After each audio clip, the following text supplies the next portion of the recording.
सबसे पहले मैं भगवान वेदनाथ को प्रणाम करता हूँ।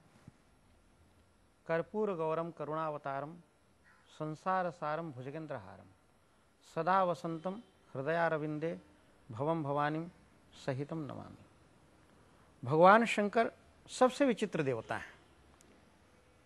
जितने देव हैं वे सगुण साकार हैं, भगवान शंकर निर्गुण निराकार हैं। जो प्रश्न शुक्ला जी आपने किया वही प्रश्न सनत कुमारों ने नंदिकेश्वर से किया था, और इसका उत्तर इतना कठिन है कि एक बार तो नंदिकेश्वर ने संत कुमारों को मना कर दिया था।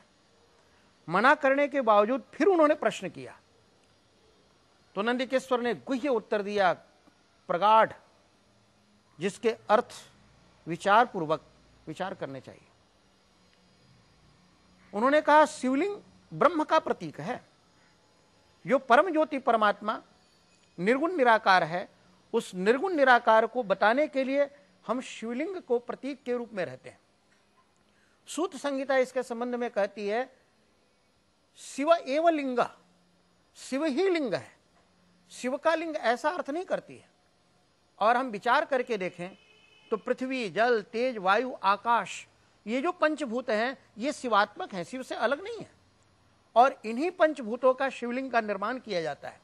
ये जो सारा ब्रह्मांड है, ये सारा ब्रह्मांड शिवलिंग के आकार का है।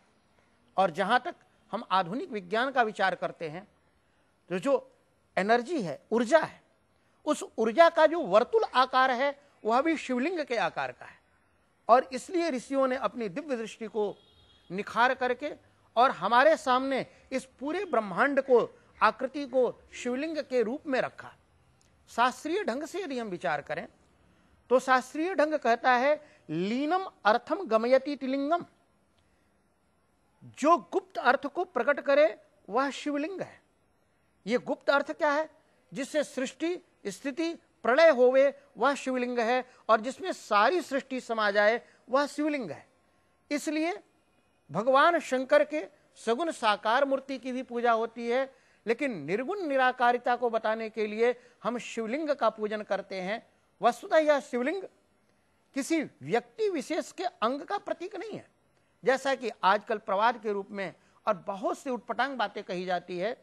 भगवान शंकर निर्गुण निराकार हैं। इस बात को समझने के लिए कि ब्रह्म ज्योति कैसी होती है और हम उस ब्रह्म तक कैसे पहुंच सके, इसके लिए यह विधान किया शिवलिंग के निर्माण के लिए। और इसलिए शिव पुराण इस संबंध में कहता है कि ये जो लिंग है ये लिंग चिन्ह है केवल, और उस चिन्ह को पकड़ करके हम परमात्मा तक पहुंच सकते हैं, हम परमात्मा तक जा सकते हैं। और जहां तक प्रश्न है लिंग के बारे में, तो ये लिंग सर्वदेवात्मक है। इस लिंग के अंदर आप किसी भी देवता की पूजा कर सकते हैं, क्योंकि इसके अंदर न कहीं हाथ है, न कहीं पांव है, न कोई अंग है। और अंग प्रत्यंग न होने के कारण निर्गुण निराकार जो हमारा सूक्ष्म शरीर है, उस सूक्ष्म शरीर को भी यह शिवलिंग बतलाता है। और इसलिए इसके अंदर ब्रह्मा, विष्णु, महेश तीनों की पूजा की जाती है।